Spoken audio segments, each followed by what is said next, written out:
रात के 12 बज चुके थे। प्लेटफॉर्म खाली था। हवा काफी तेज चल रही थी और आरव बस एक ही चीज चाहता था, घर पहुंचना। लेकिन उस रात उसके साथ जो होने वाला था उसके बारे में उसे अंदाजा भी नहीं था। आरव प्लेटफॉर्म की तरफ दौड़ रहा था, सांस फूली हुई थी। बस 1 मिनट, लास्ट ट्रेन ना निकल जाए। फाइनली राघव प्लेटफॉर्म पर पहुंच जाता है। अचानक एक पुरानी जंग लगी ट्रेन आती है। पूरा प्लेटफॉर्म उस वक्त तक खाली होता है, एकदम सन्नाटा। आरव अंदर चढ़ जाता है। ट्रेन पुरानी, धूल से भरी और काफी अजीब सी लग रही थी। उसके कोच में उसकी सीट के बगल में कुछ पैसेंजर्स भी बैठे हुए थे। एक बुढ़ा आदमी जो कि अपना चेहरा छुपाए झुक कर बैठा हुआ था। एक औरत जो पलट कर ही नहीं देख रही थी और एक आदमी जो कि न्यूज़पेपर के पीछे अपना चेहरा छुपाए हुए था। आरव उनसे बात करने की कोशिश करता है। नमस्ते, कैसे हैं आप लोग? कोई जवाब नहीं। आरव फिर एक बार कोशिश करता है। तो कहाँ जा रहे हैं आप लोग? फिर से सब शांत, कोई जवाब नहीं। आरव इरिटेट हो जाता है और सोचता है बस 20 मिनट का सफ़र है और फिर घर पहुंच जाऊंगा। आरव अपने ईयरफोन्स में गाने चलाकर आंख बंद करके बैठ जाता है। उसकी नींद लग जाती है।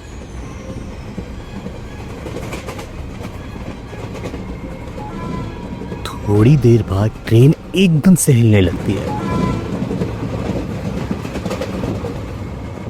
जैसे कुछ ट्रेन की पटरियों में प्रॉब्लम आ गई हो। ट्रेन की कोच की लाइट भी डिम होने लगती है। अचानक आरव की आंख खुलती है और वो देखता है वो तीनों लोग उसे एक अजीब सी मुस्कुराहट के साथ घूर रहे होते हैं। आरव शॉक हो जाता है और पूछता है, क्या हुआ? आप लोग ऐसे क्यों देख रहे हो? कोई जवाब नहीं, बस खोए जा रहे हैं मुस्कुराते हुए। आरव को ये सब अजीब लगने लगता है। वो तुरंत उस कोच से निकलकर आगे के कोच में जाने का तय करता है और आगे वाले कोच में चला भी जाता है। ये कोच बिल्कुल खाली होता है। बस एक छोटी सी लड़की बैठी होती है, सीधा उसकी तरफ देखे जा रही होती है। आरव कहता है, अरे तुम यहाँ अकेली हो? पीछे सब अजीब तरह से बिहेव कर रहे हैं। लड़की बोलती है, वो लोग बात नहीं करते। क्यों? वो हमेशा से ही ऐसे हैं। आरव पीछे मुड़कर देखता है तो वो तीनों पैसेंजर आरव के पीछे पीछे उस कोच में आ चुके थे और पीछे वाली सीट पर बैठकर वापस आरव को घूरने लगे थे।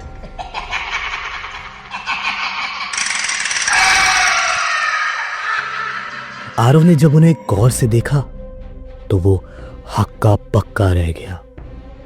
बूढ़े आदमी के गले में फंदा था। औरत का आधा चेहरा जला हुआ था। न्यूज़पेपर वाले की एक आंख फूटी हुई थी। आरव की सांसें तेज हो जाती है।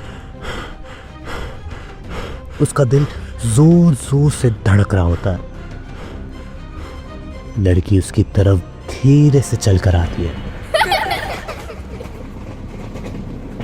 लड़की का चेहरा अंधेरे में थोड़ा अलग दिखने लगता है, जैसे उसकी आंखें नॉर्मल ना हो, बिल्कुल काली, बिना सफेद हिस्से के।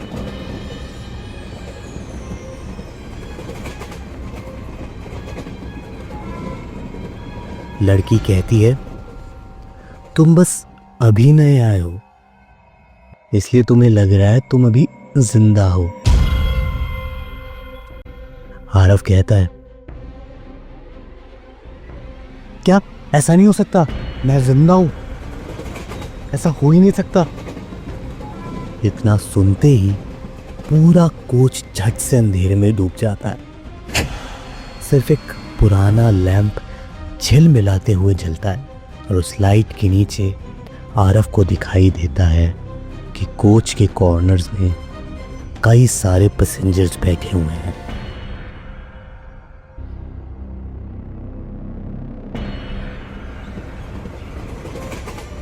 सभी चुप हैं, एकदम सूखे सफेद चेहरे के साथ। आंखें खोखली है, जैसे कभी जिंदा थे पर अब सिर्फ अटकी हुई आत्माएं हैं। आरव का गला सूखता है, वो जोर से चिल्लाता है, मुझे उतरना है, स्टॉप द ट्रेन। आरव जोर जोर से कोच के दरवाजे पर मारता हुआ चिल्लाता जाता है, लेकिन ट्रेन की स्पीड और तेज हो जाती है। अचानक एक झटके के साथ आरव खुद को दरवाजे से धकेल लेता है और ट्रेन से कूद जाता है।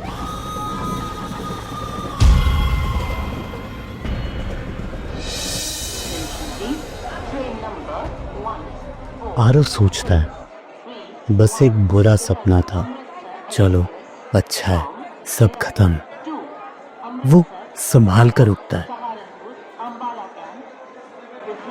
धीरे धीरे स्टेशन के लोग दिखने लगते हैं, टिकट कलेक्टर, चाय वाला, कुछ पैसेंजर्स। आरव उनके बीच जाकर जोर से बोलता है, भैया पानी मिलेगा क्या? लेकिन कोई उसकी तरफ देख ही नहीं रहा होता। हर कोई उसके पास से गुजर जा रहा है, जैसे वो वहां एग्जिस्ट ही नहीं करता।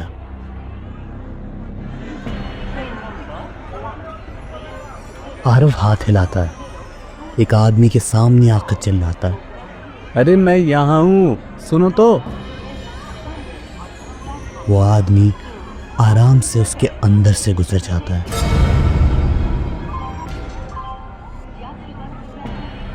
आरव का चेहरा सफेद पड़ जाता है, उसका गला सूख जाता है। तभी उसकी नजर ट्रेन की पटरी के पास पड़ती है। वहां पर कुछ पुलिस इकट्ठा हो रखी थी। आरव भागता हुआ वहां जाता है और जो वो वहां देखता है, उसे देखकर उसके पैरों तले जमीन हिल जाती है।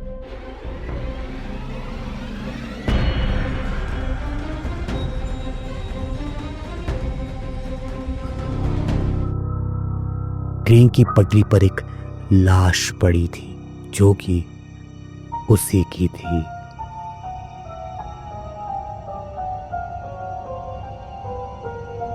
आरव को तुरंत पिछली रात की सारी बातें याद आने लगती हैं।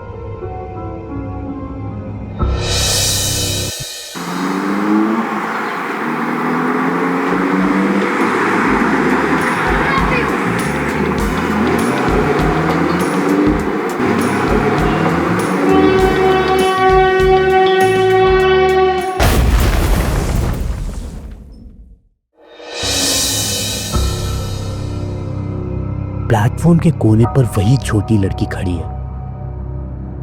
समझ गए ना?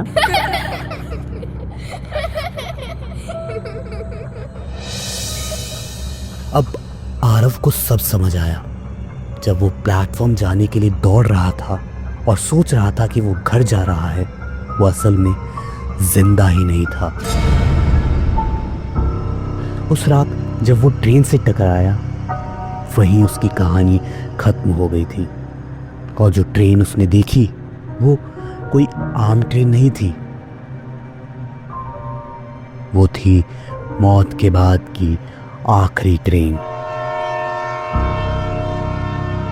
आरव समझ रहा था कि वो घर जा रहा है, लेकिन असल में वो आखिरी ठिकाने की तरफ निकल चुका था।